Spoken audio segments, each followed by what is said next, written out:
how making bad decisions on emotions is a terrible strategy. And you can talk about Plain Cook from Twitter and how you got that deal, and then talk about Facebook, Mark Zuckerberg, your dinner, and then his... You got it.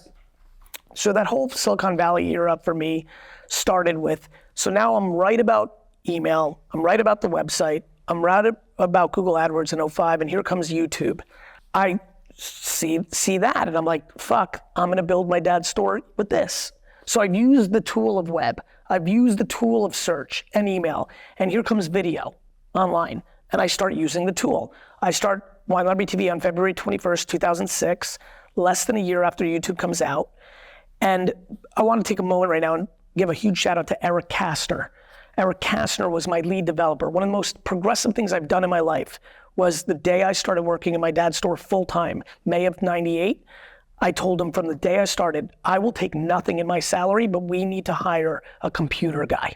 That's what I called developers back then. We need to hire a computer guy. And by 2000 or 2001, I was able to finally get to a place where I was able to hire Eric Kastner and then later John Casamanis, who's still our CTO. And we're a fucking liquor store in New Jersey, and I have literal developers full-time on my staff. It was so progressive. It'd be like if I hired astronauts right now. Like, it just made no sense. Anyway, I want to give a shout out to Eric Kastner, because without Eric Kastner, a lot of this does not happen. He was the one that sat closer than you and I are sitting right now at my desk and was like, read TechCrunch, read Metafilter, read White Web, read, Dig. He was the one that showed me Web 2.0. And during that journey, he showed me YouTube, because I asked him 2 years earlier if I could do videos on the site, and he said, no, too expensive to host. Now we found this, they were hosting it. So now I'm doing YouTube, I explode. This is where my career really takes a turn. The wine show explodes, and then I'm now really starting to get into this tech stuff, and how do I use it to build the wine store, but it's still wine store. And then Google buys YouTube. And one point, you remember this, that number, I don't think the kids can, now everything's inflation. You remember that number? 1.45 billion. Do you remember how everyone reacted? It was insane. I'm saying it right now because I want you guys to hear it and be affected by it. It'd be as if you woke up tomorrow and TikTok was forced to sell and sold for $1 trillion. It's like, we didn't see numbers like that. Yeah. Everything was, big numbers were hundreds of millions. I mean, Flickr sold for 40 million to Yahoo, and that seemed like $1 trillion. Flickr was the precursor to Instagram. Anyway, I'm just like, holy shit. And now I'm a little bit older and I'm reading more business magazines, not just wine, and I read a Wall Street Journal article about the sale, because I was fascinated. I felt different this time. I was like, fuck, man. I feel like my talents are not being maximized. I'm using these things to build my dad's business. There's gotta be a way. I just felt different. I was just reading everything about it. And one article specifically, it references Ron Conway, and it says angel investor. I'd never heard the term in my life. Angel investor Ron Conway made $1 gajillion. I don't remember how much he put in or what he got, but it was staggering. It was like, for his $100,000 investment, made $4 million, or I don't know, it might even been, it was just staggering. I don't remember the details. I just remember immediately going from print, because it was, I think, the Journal, to computer, and Googling, not Ron Conway, Googling the term angel investor. Googling it. Ironically, very, very apropos. And I'm like, huh. And I literally, again, said to myself, I'm gonna be an angel investor.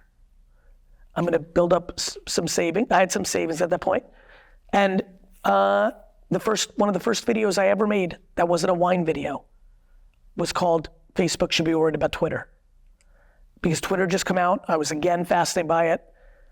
And I promised myself after the Ron Conway article that the next time I felt it, that I would invest. And the next time I felt it was Twitter. And that video went viral. Blaine Cook was the first CTO of Twitter. First Developer, thank you. And I met him at South by, because now I'm going to these conferences. And Twitter, I don't know if were you in the mix? You remember this? I was in the mix, but didn't invest but in do you remember that Twitter would go down all the time? It was, yeah. It was down all the time. It was the hottest app in Silicon Valley, but it was down, did not work all the time. They did Ruby on Rails early on. It was complicated. he was getting so much heat. I met him for a taco at South by, and he told me he was quitting and selling every share and did I want any. First, and I'm really proud of this, back to being a good person, first I tried to talk him out of it. I said, I think you're making a huge mistake. Second, I could see he was making an emotional decision, and he just went the whole way. And a couple weeks later on emails, like, do you want to buy it? I'm done. I'm like, plain.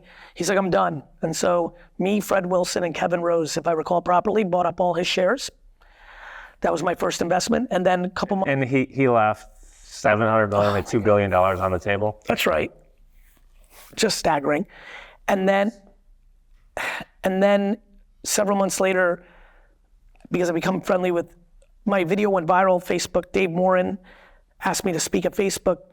Zucks was there, we had dinner that night, we hit it off, we started to get to know each other, and his sister Randy called me one night when I was in Miami at a speaking engagement, said, our parents, Mark wanted me to call, our parents are looking to sell some shares, they're gonna buy a nice home near us in California because they were still in Connecticut. Would you like to buy some Facebook equity? I said, absolutely. It was game changer. I literally took 80% of my savings and invested in Facebook. Congrats. Thank you. I've never sold a share. Promised myself that night that as long as Mark was the CEO, I'd never sell.